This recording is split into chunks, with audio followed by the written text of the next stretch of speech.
Hi, Pavan. Hi, Dennis. Good. So it's rare that we really get to interview your boss. so today I get the opportunity to interview you. Thank you very much. So ideally, I'll start by introducing you as for you to introduce yourself as Pavan, and so up to you. Thank you, Dennis. So actually, it's the third time, not second. It's the third, and it's been great to be in Kenya. Always, whenever I come, I do like the ambience, the environment, and it's a cool place to be here. And thank you very much for joining for interview. Yes. So uh, I'm Pavan Verma. So I'm the global CEO of Redian Software, and I started my journey back in 2007. If you see, as a technology person, so that's how it started. Basically, I graduated in 2007 as a computer science graduate. Then I worked for around 5 years in IT industry in different domains. And in 2011, we started a small company, basically in web design and web development. And that's how our journey started, being an entrepreneur. And from 2011 to 2016, we ran that company. We made something, we lost something. And then finally, we reached a place where we thought of now it's a time to basically uh, move something more, think of something different than just a web design and development things that we were doing. Perfect. And that's how basically where the foundation of Radiant Software started Okay. Okay. in 2016. And so we started, like, we are headquartered in India. So we started it there in New Delhi. We've basically started working towards the enterprise solutions. We did partnerships with different CRM solutions. We did partnerships with various other solution-based companies, and started building enterprise solutions. Okay. So it was the milestone year in 2016, Mm-hmm. 6 years back from now, when our journey basically took a different shape. Okay, perfect. Good. I think one of the things that I've always been interested in specifically is why the name Radian. So, yeah, very interesting question. So, it was basically we were ready for the transformation. We are ready for any subsequent changes that does ecosystem require, and that's how this name Radiant Software came in our mind, and we become Radiant. Radian. Uh, Did you come up with it yourself? Sorry. Did you come up with it yourself? It was basically idea, me, my wife, she is the director in the company, handles the HR operation, and a few of my friends all together. Basically, we thought of working on that, getting some name that what shall be ideally good to have, and we finally decided this is something like we are ready for new shape, we are ready for new transformation New challenge. and new challenges. So So yeah, let's get ready for it. so basically you have a new challenge, or you're looking to a new challenge for the African market. It's not just about the African market. Technology does have challenges, Yes. right? Being a technology company, you shall always face the challenges, and you shall always be ready for the challenges. Okay, so technology is something that keeps evolving over the period of time, right? So down the line, 6 months, year, maybe the pace of technology change could be different in different time spans, but it keeps evolving, it keeps changing for the better, changing for something new. Okay. So that's how basically we as a technology company think about. So I'll go back to you're keen in investing in Africa, and also expanding your businesses here. And one of the things that I would want to know basically is the strategy or the kind of vision I'd say you have for Radian and entering into the African market. Very interesting question, because being an IT company in India, and then thinking about Africa is something like not very usual, because most of companies in India generally think about doing businesses in US, in UK, Europe, Australia, basically those kind of markets. Very few think towards going to Africa. The reason being this market is not considered as that much advanced in the terms of technology, maybe the pricing and could be another reason. Okay, Yes. because of that they generally don't prefer to come into these kind of markets. When I was basically doing my research about exploring new geographies, so similarly we also explored the UK market. We started our so first operation was in India, second operation was in UK. We started our office in UK, and then fortunately I got a chance to visit Kenya. Okay. And when I came here, I looked around it. I looked the industries, technology companies are also here. May not be that much in the numbers, but the companies are here. They are doing at least things in bits and pieces. So I looked around the environment, I looked around the people, I looked around different industries, and then realized that this is a place that basically meets with our idea, meets with our vision, to where we have lot of opportunity for innovation.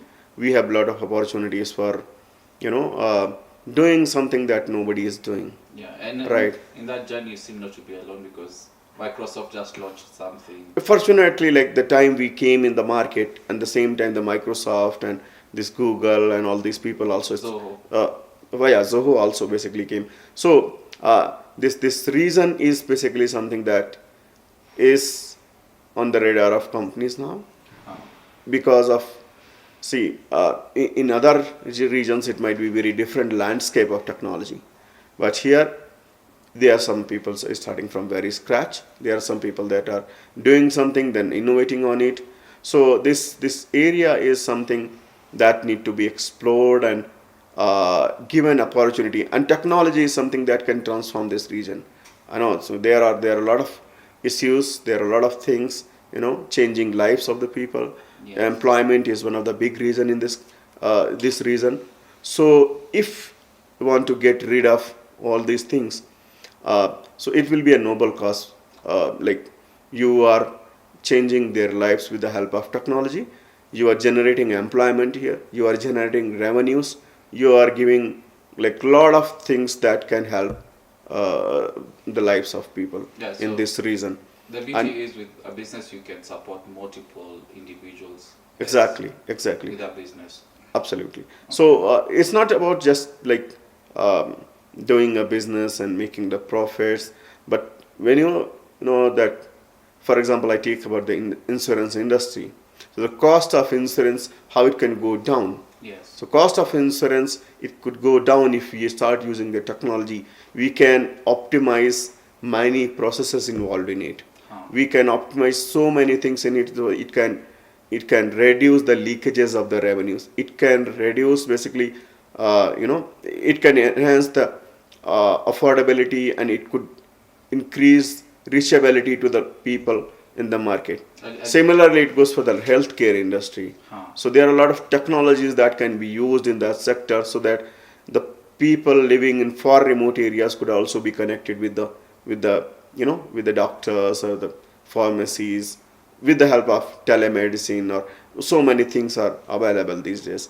So it's about, it's something that you think about changing life of the people. Yes. Through help, with the help of technology, and then making them basically part of the economic development or sustainable development model that we talk about. Okay. Otherwise, it's all, just talks going on. Nothing happens tangible. until the people like who are on the ground and in the far remote areas, they are also gets included in all this transformation and all this journey. Yeah, because insurance, we have less than I think 3% market penetration, and ideally people speak of that market being holds more potential, anywhere close to 6%.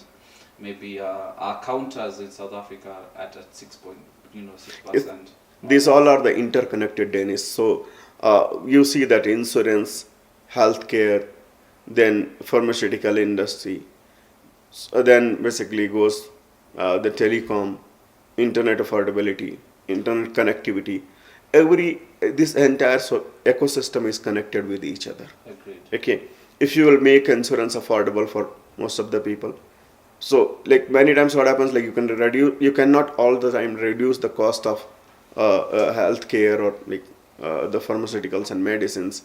So there is an option, like if all the people do have the insurance coverage, at least they could go there and get the benefit of the healthcare with the help of health insurances. Yes. Similarly, like many others. So, and once people will start going there, footfall will increase.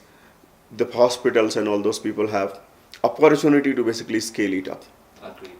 right? And Yeah. when things goes at a scale, the cost and the pricing that is involved here, Goes down. it goes down. Okay. And then similar, like if the production of pharmaceuticals will increase, more and more companies will come, then definitely the cost of import and export and duties, all that is getting put in. And So it will, like there could be a lot of reductions in it. A lot of local companies could come and could be there, and cost of medicines could also yeah, get down. personally, let's say Uber and Bolt have been, I'd say, a good example, because earlier you'd spend quite a large amount on taking a cab drive, but currently, you can see the price on your phone, and it's reasonable. And so for that reason, even today I was talking to someone and I've noticed like a lot of people end up using that solution or that product, because now it becomes quite affordable for anyone to do so. Absolutely. So that's how the technology plays the role. It gives you the transparency. It gives you the easy to access the data that is available there, and then it gives you an option that you can do the critical thinking around Yes. it. Okay, Okay. and you can have the automations. You can have the technology in place to do so many things in it. Okay, and innovate about it. Perfect. So that's how, and so is basically how we think about the Radian being here in Africa and in Kenya and working with the people. So it's basically more of the collaborative approach that we are looking at, the holistic approach that we can work. So like building the local skills, doing the skill development, empowering them with the technology and the knowledge that we have already, the solutions that we are working on, building the local leadership, and giving them opportunity to grow further in the basically in the in their journey or in their thought processes, whatever they do. Okay. So one of the things that I also wanted us to talk about is what unique value propositions you bring into the market. Okay. And so there's, I know, we've spoken quite in length about tech partnerships and how you want to explore the tech space using the tech partnership as a platform. Could you kindly maybe expound more on that and Many times what happens, like companies do talk about the unique value proposition in terms of the products or the services that they are offering. Yes. Our thoughts are little different in that terms.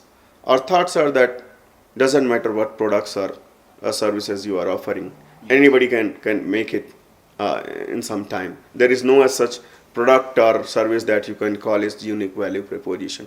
What that comes as a unique value proposition is that you're thinking when you are working with somebody that you call as a partner, rather calling them as a client. Yes. Or calling them as in like your customer.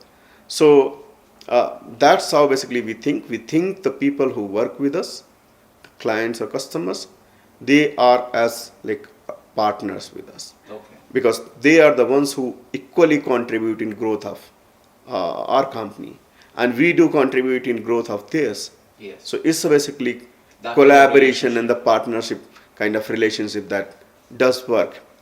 And so our value proposition is something like adding value to their journey. Yes. Doesn't matter how good or how innovative solution you put it anywhere, but if it is not adding value to their business, it is not helping them to basically get something out of it, it wouldn't make any sense. I have seen companies across the globe, they are losing millions of dollars on a solutions that they have implemented, because the solution they were implemented was not something that they really needed. Yes. It got implemented because someone, they thought that, oh, this is very fancy software and it could get them a lot of things. But it's not always that you do get a lot of things and you do have a fancy software. It's a small bits and pieces that could make a lot of difference in your organization, in your company. Yeah. And that is where we think of adding the, Value. value. So it's a value proposition with the value. That's our thought.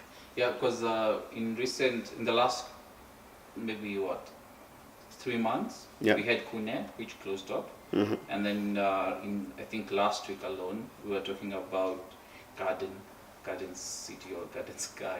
So it's an online platform B2B, and also it seems to be closing.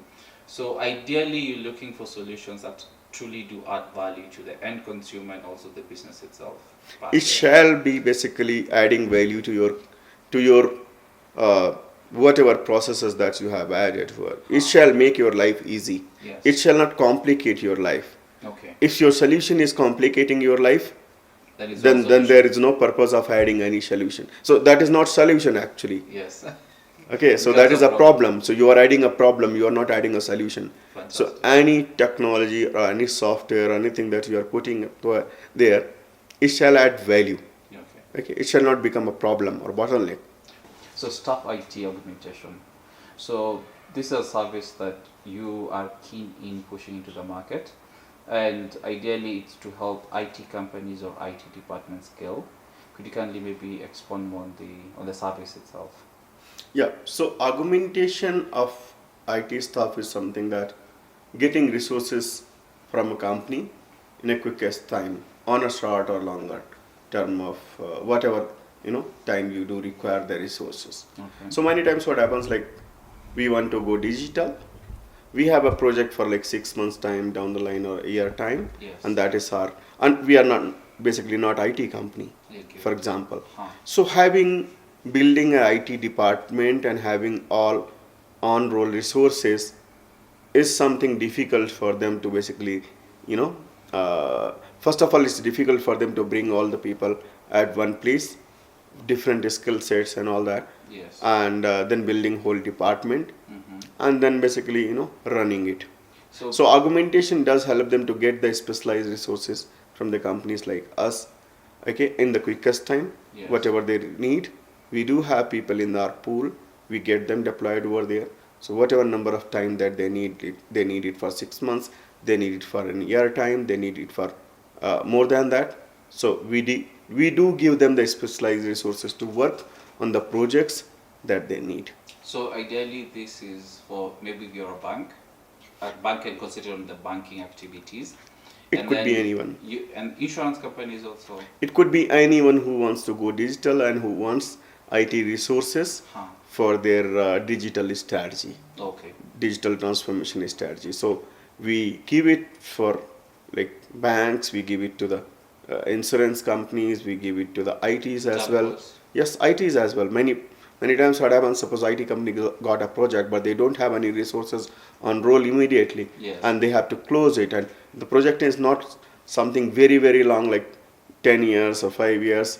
Okay, they need people on quick turnaround time and for certain period of time. Huh. So they do take resources from our pool Yes. to work on those specific projects. Okay. Similarly, it goes across the industry, even for the manufacturing companies, supply chain and distributions, logistics, anybody who thinks of having the IT team, even if like somebody who don't have any as such IT experience or IT system in place.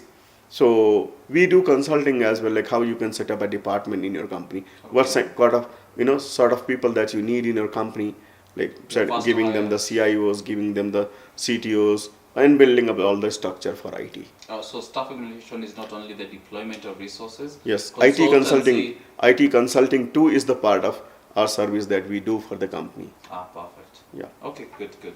So one of the interesting things that I've noticed, or anyone has noticed, about top, CEOs from the likes of Google, Microsoft, all coming from India, And as we've spoken previously or before, you have expounded or spoken about AITs and MITs, and I wanted you to at least, help us understand that structure and how that has helped maybe India in itself in the last 20, 30 years to develop, would I say unique skills or the best skills, can explain about. That's a very interesting case actually, that the countries like Kenya or other countries in Africa could adopt similar strategy here as well. Huh. So building the institutions. The best thing that India has done after independence is building the institutions, be it institutions that help them in building policies, or be the ones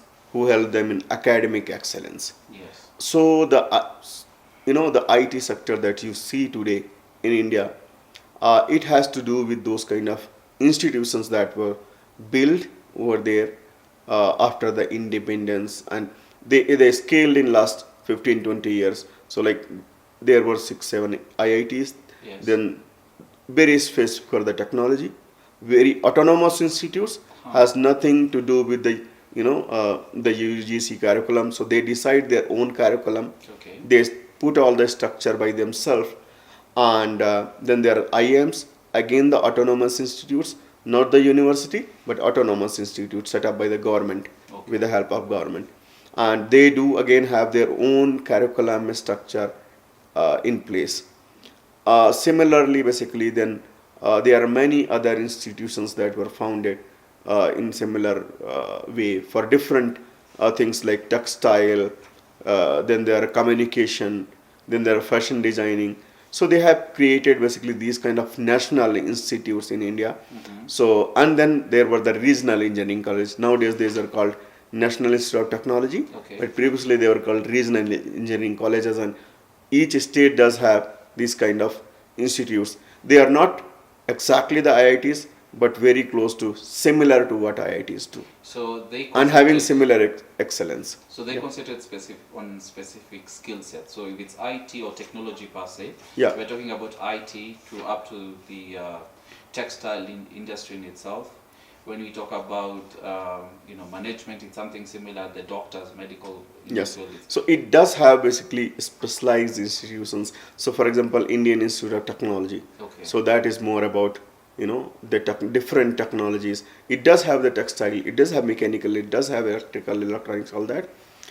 For management purposes, there are different institutions like Indian Institute of Management.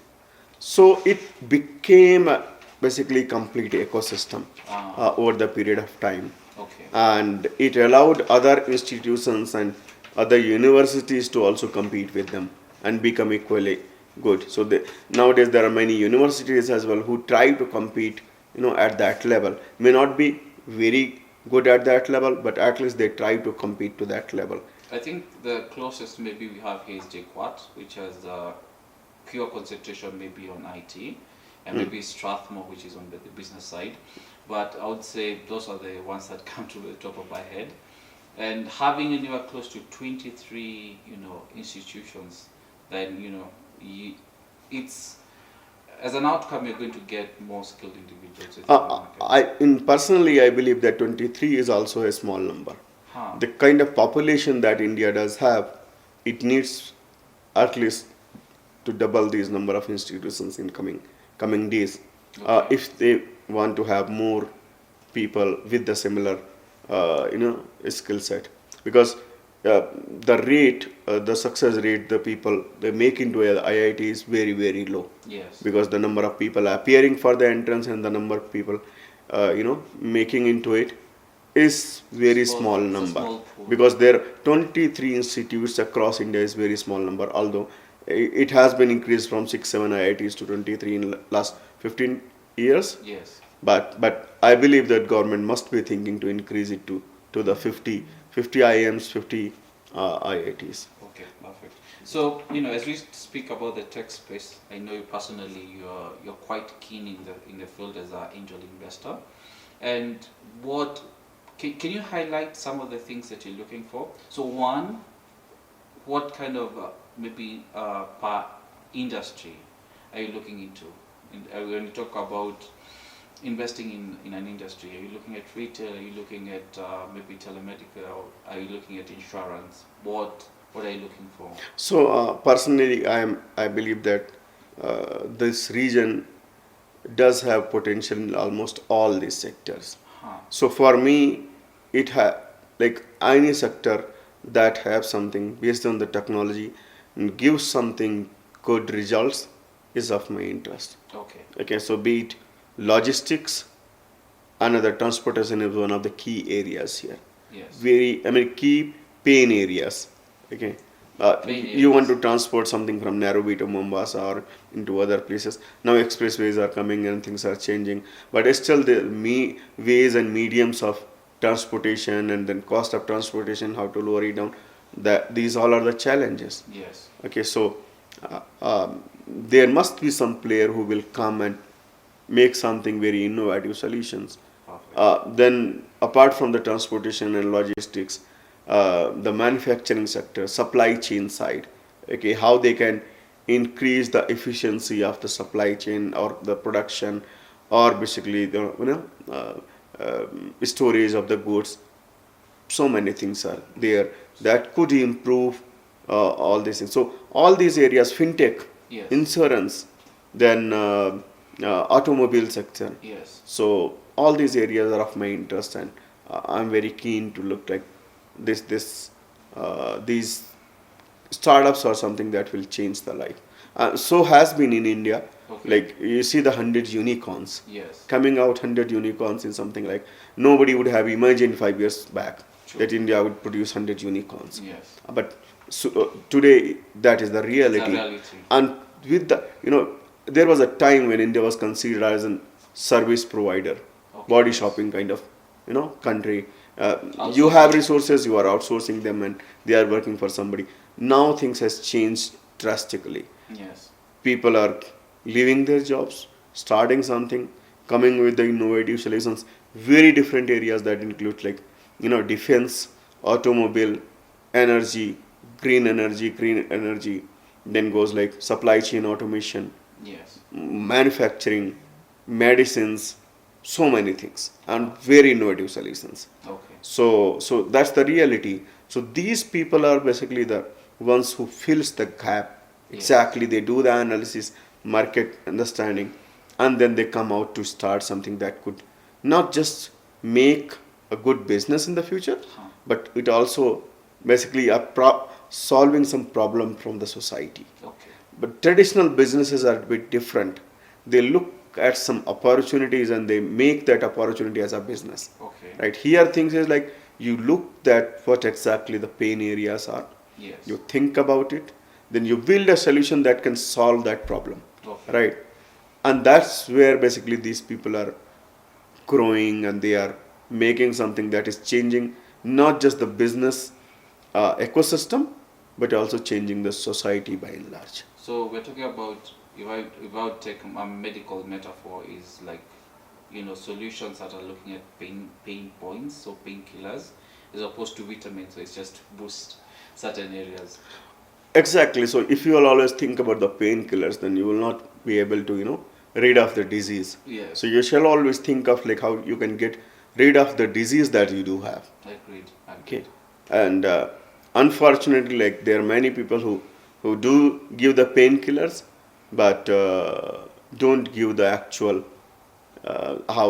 they can basically Symptoms. remove the Underlying disease. yes, disease Okay, completely. good. I know you're not, when you look into companies, you're not, I would say, quite strict about their business model. What you really look for is the founders, the sort of like personality, their character. Can you address what, is it personality, is it character? Are they entwined all together? And what kind of character are you looking for? It's all inclined. So my inclusive kind of the character that generally I look at. Yeah. So what happened? I have seen like in the last 15-20 years time, I have seen that companies becoming big and then dying. Yes. The companies, the people coming with very, very innovative ideas, and then they couldn't sustain in the market for more than a couple of years. Yes. So it's a part of business process that does happen. People come with the ideas, they go. But one thing, ideas die, business die, but people remain there. Huh. Okay, so if you are just investing in the idea that This somebody person has just- come it, Yes. maybe scenario or market dynamics or something could change very next morning. Yes. COVID was a Right, good COVID was one very good example. Like nobody thought that within a month time everything will be very different. Yes. Like all transportation will be at halt, everything will be at halt, and look at the service sector and look at the manufacturing sector, how it all responded. Yes. So that is something like if you are investing in the right people, Yes. in the right minds, who can think beyond the idea that they have thought of, they have the capability to transform it over the period of time, Yes. or whenever it does require, if there is Changing. any changes in the market, any dynamics is changing, they keep evolving it. They are not just, the core is there, Yes. but they are not something very very like Strict on. very strict on it. And see, many companies, big companies died because they were very much rigid that whatever I do have that is best will not. For example, like Kodak. Yes. Kodak was one basically household name Yes. for photography. It died just because they couldn't transform itself from when- that mindset. Yeah. So when change was coming, they were not. I would say they were not keen on evolving. Nokia and was changing. another best example, like a Yes. company that had a Big market massive market share, lost almost entire market share. Agreed. So invest in the people who can think beyond, The who business can be idea. innovative, they can understand the market, they can understand the dynamics and keep changing their business models as per the need. If you will not change, you will not sustain for long. Okay. So, what unique insights would you have maybe in the tech space, in Africa, or even globally? What unique perspective? What has a lot of people haven't picked on that you have picked, and like it's either not being addressed or something that you might want to address? There are so many things that people shall invest into it. Huh. Okay, it's not just about the technology. You put the technology and everything will be sorted. Yeah. So you also think of changing the mindset of people, like how technology can transform the entire system. So, for example, like there are many things available in Kenyan market or in the African region. For example, payments and transactions. Yes. It did lot of, it made a lot of difference Yes. in how you make the transactions. Very true. And people started adopting it, even though it's a USSD based, but Yes. still people do use it. Very true. Because Simple but it's a convenient for them. Yes. So many times it doesn't require very fancy things, very very small and baby steps that that are required, that can change your life for better. So ideally, you're thinking of not only the solution, but transforming not only the mindset of people Exactly. on how these tools themselves can help them and enrich their life. And nowadays, if you go and ask people that carrying cash, you wouldn't find much people who carrying it. So similarly, their mindset has changed. Like technology can do this thing. Yes. Similarly, like we have to change the mindset that there are many other things where a technology can help in changing. So people start embracing the technology. So they accept it as an like their value addition. Okay, perfect. So let's talk a little bit about one of our partnerships, and Okay. that's with Zoho. So when we did the introduction meeting, I noticed you're familiar with Tonia, and you say that Tonia really you worked together in the Indian market, and how did that come about? So Tonia was the one basically who introduced us to Zoho. Huh. So one morning I was just sitting and I got a call from Zoho. I'm Tonia calling from Zoho. So although Zoho was making the footprints in the market by that time, Yes. okay, so we just had a formal discussion and decided, okay, let's go ahead. So it was simple as that. It was as simple because we was working in a CRM industry since long time. Okay. So we knew the CRM. So actually, the discussion started from the CRM, Mm-hmm. and then over the period of time that is partnership grew. So it happens like that. I mean, you have to start the partnership from somewhere, and then keep building up. Yes. It. So that's how our relationship with the Zoho has grown up in last 5-6 years time. So we started in India, then we moved to UK. We did UK partnership, then we came to Kenya. We become partners here in Kenya, and we are working together. Yes, perfect. Good. So one of the, I'd say, they have had some activities, Zoho Leaks. Last week we attended the team's launch of Zoho Books. Yeah. And they are showing a keen interest in the African market. And what I would want to understand is what should the consumer expect? Because, you have experience in India. What can the African consumer expect from Zoho itself? Good thing that I liked about Zoho, they have very clear-cut vision that where they want to target. So their target areas are not big enterprises. They never try to sell it to very large enterprises. Yes. Their target areas are SMEs, small, medium, and micro enterprises. Okay. So those are their clients. Those are the people basically on the ground. I mean, small industries, small companies who does need something. Like nobody is giving it to them. Like everybody wants to sell big solutions to big companies. To the big enterprises. But empowering them and giving them an option to go and adopt the technology and become bigger. That's what they are doing. I really like the idea. And that's how basically we thought of let's go along. Yes. And Africa is one such market where together we can do a lot. Perfect. Good. So the other thing is, it took us a while to set up in Kenya. And you and I have seen some, I would say, strict restrictions per se, or maybe the setting up was not as smooth as we had expected in terms of setting up the company. I think it was maybe because we didn't have that much of the knowledge. Yes. And we tried to make it. So that could be the one reason. But yeah, definitely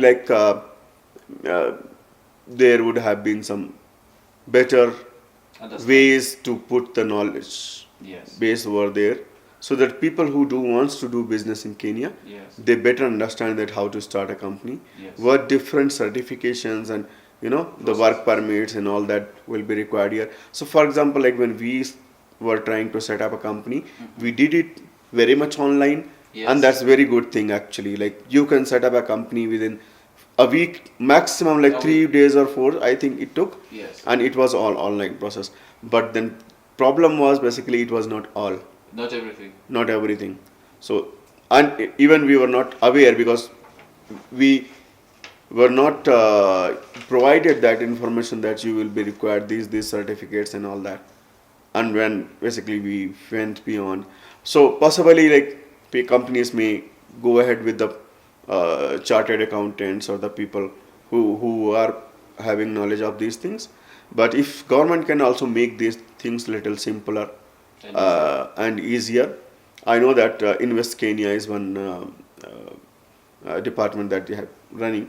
But if they can make these things little bit clear for the founders, it will be much more easy for them to set up a company and come here. How is it compared to the UK relatively? Setting up here in the UK? In UK, basically, it was very easy in comparison. It was to simple, even in India nowadays, it is getting a lot easier. But being basically foreigner, there are some challenges that come across the globe. But still, I think there are a lot of things that need to be improved. But a lot of things have improved over the last few years' time. Okay. And that's a very good sign, actually. Good. Continuous improvement is something that is very much required, and good thing is that is happening. Yes, I agree. So, like any, businesses and entrepreneurs, we've had the stories, up and downs, It was at one point I thought of closing or something like that. Did you have ever experienced that? Have you ever thought this entrepreneurship journey is a little hard and I might just close up shop and take up and That happens. A lot of time that happens. I yeah. mean, it's not about the entrepreneurs, just about the entrepreneurs.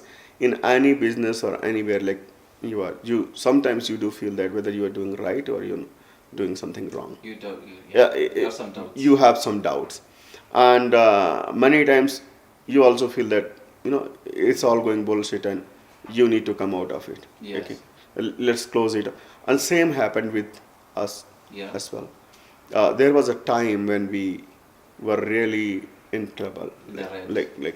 I would appreciate the people who stayed with us Yes. in that point of time, and even when basically there was a time when salaries were delayed for 20 days, or even we paid to some people like after a month or two. Huh. So that was the time, and it was very difficult actually to ask somebody to wait for 20 Yes, days, yes. 30 days, or like that. Yeah. So, but yes, but these times are tough times where you need the right people around you, and who can give you the right insights, right help, bit of mentorship. For example, in our case, my wife itself, like she supported a lot in those difficult times, Yes. and gave that. It's a part of business. You need to, but if you really think that nothing is going to happen, you wouldn't be able to make anything, then only think of closing it. Yes. But these are the tough times. Even if you move back to the jobs, that wouldn't be very easy. Yes. So there also you'll need to face the challenges. Yeah. So these things does happen with every entrepreneur, and it's a very much part and I parcel think of even life. right now globally, a lot of companies are facing hard times.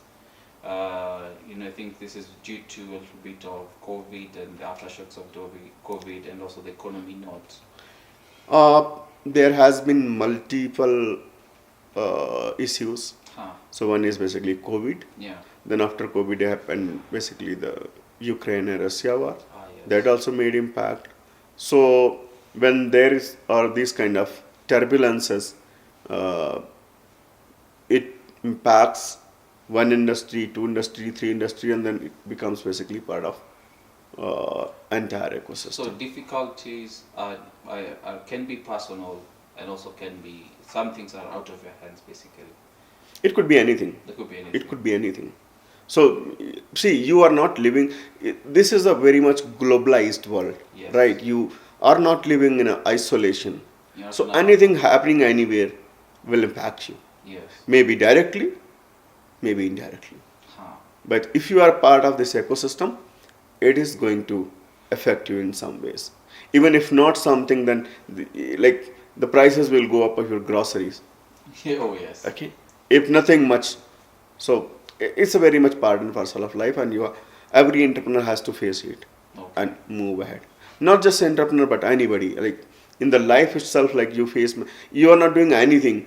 That also becomes a big headache for you. Yes. If you are doing something, that also become like many times you feel what I'm doing. Oh my God, let's think of something else. Very true. So it's a very much like thought process that you will develop, Yeah. and problems are everywhere. You can't like just say that they're the problems and I want to run away.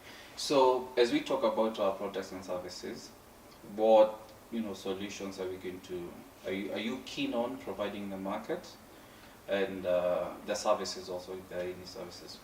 So we are coming up with the products as well as the services. So we do have products in different industries for different domains. So like we are working on CRM solutions, we are working on ERPs, we are working on e-commerce solutions, we are working on solutions for insurances, we are working on solutions for loan management, we are working on solutions that gives logistics management and vehicle management, we are giving solutions for chatbot, we do have a solution for hospital management, ticketing management. So all these different solutions that company is offering are basically ready-made solutions and that any company can use. But apart from that, we do customize a lot of solutions. So if you are having any specific requirement, we can customize it. Or if we have an in-house solution and we need to make any changes to suit your requirement, we will make those customizations and help you to get it implemented in a way that adds value and make your process and system smooth and running. Okay, so we've also spoken about a skill set Yeah. service, or rather upskilling and developing of skills. And what should our consumers expect, or our clients should expect? Skill development is one part that we are very much looking up to, because it's not always about like you are getting a project, but you need to build the team, and to build the team you need the right people who are working with you. Okay, so to empower them, to skill them for the new technologies, to skill them for other technologies that are high in demand and be available in the market. Perfect. Good. So that's how basically we are planning. So like the roadmap that we have set up for Redian Software here, it's something like we will help local people to build the skill set, to empower them so that they can work with us for the long time, and we can make an ecosystem, a technology ecosystem. I agree. Because building community, and especially in the tech, Yes. tech community itself, will be an added value. Not only to us, but this is the ecosystem itself. Right. So, what future plans can should our clients and maybe potential clients expect from Redian? So we are already working with many clients here in different sectors. We are working with clients in insurance sector. We are working with clients in hospitality sector, travel domain. We are working with clients in manufacturing. Logistics. We are also in talks with few banks, logistics, of course, and so all these areas are where we are already working in. And the retail is another such big area that we are working with. So, and hopefully this number of clients will increase in future, Yes. and also the number of services and number of products that we will keep adding as per the market requirement. Perfect. Good. Then I think we'd expect to see you next year, hopefully, and we'll have a second interview as a follow up to this one.